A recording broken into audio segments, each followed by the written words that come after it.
Hello students, dictation 5 second बाद शुरू होगा।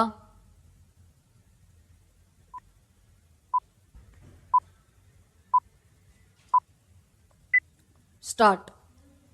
जब इस पर संशय था कि 8वें वेतन आयोग का गठन होगा या नहीं, तब केंद्र सरकार ने ऐसा करके केंद्रीय कर्मचारियों के मन की मुराद पूरी कर दी।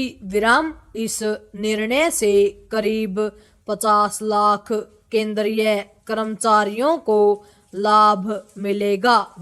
इस वेतन आयोग से देर सबेर राज्य सरकारों के कर्मचारी भी लाभान्वित होंगे, क्योंकि इस आयोग की संस्तुतियां स्वीकार होने के बाद राज्य सरकारों के लिए भी उन्हें मंजूर करना आवश्यक हो जाएगा। नया वेतन आयोग गठित करने के फैसले के आधार पर ऐसे निष्कर्ष निकाला जाना स्वाभाविक है कि इसका लाभ अर्थव्यवस्था को भी मिलेगा, क्योंकि सरकारी कर्मचारियों की क्रयशक्ति बढ़ेगी तो खपत में भी वृद्धि होगी।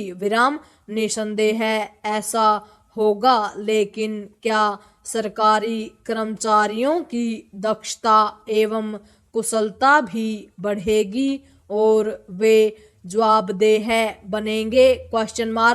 इस प्रश्न पर गंभीरता से विचार किया जाना चाहिए, क्योंकि औसत सरकारी कर्मियों में कार्य के प्रति निष्ठा और समर्पण के अभाव का सवाल रह कर उभरता रहता है।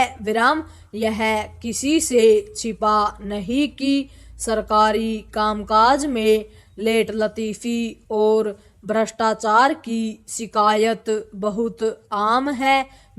इसी तरह मुश्किल से ही सरकारी कर्मी ग्रामीण क्षेत्रों में अपनी सेवाएं देने के लिए तत्पर रहते हैं। यह तब है जब देश की अधिसंख्य आबादी ग्रामीण क्षेत्रों में रहती है। पैरा सरकारें अपने विभागों के कामकाज को लेकर चाहे जैसा दावा क्यों न करें, तथ्य यह है कि आम नागरिक सरकारी कर्मियों की कार्यशैली से नाखुश रहते हैं।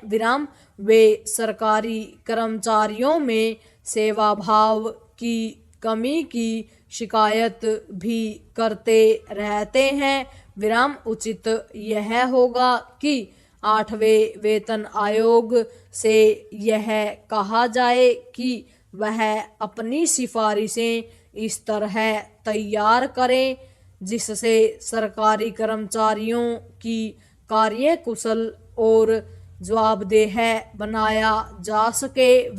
यह तब संभव हो पाएगा जब सरकारी नौकरियां सुनिश्चित सेवा अवधि और आराम तलबी की पर्याय नहीं रह जाएंगी।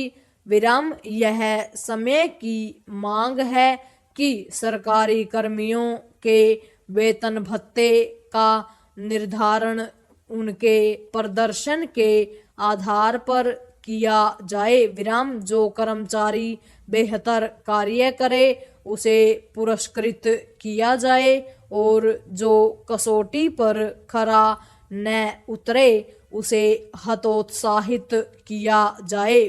अब जब 8वें वेतन आयोग के गठन का फैसला ले लिया गया है, तब यह भी आवश्यक है कि मिनिमम गवर्नमेंट मैक्सिमम गवर्नेंस यानी न्यूनतम सरकार अधिकतम शासन के विचार को साकार करने की दिशा में ठोस कदम उठाए जाएं। इस बारे में बातें तो बहुत हुई हैं, लेकिन उनके अनुरूप काम कुछ नहीं हुआ। विराम समझना कठिन है कि दूसरे प्रशासनिक सुधार आयोग की सिफारिशों को पूरी तरह लागू क्यों नहीं किया जा सका है? Question mark. यदि सरकारी विभागों का कामकाज दुरुस्त किया जा सके तो इसका लाभ समाज और सरकारों को भी मिलेगा। विराम चूंकि 8वें वेतन आयोग का लाभ पेंशन धारकों को भी मिलेगा, इसलिए निजी क्षेत्र के संगठित एवं असंगठित कर्मियों की सामाजिक सुरक्षा की भी सूध ली जानी चाहिए। पूर्ण विराम।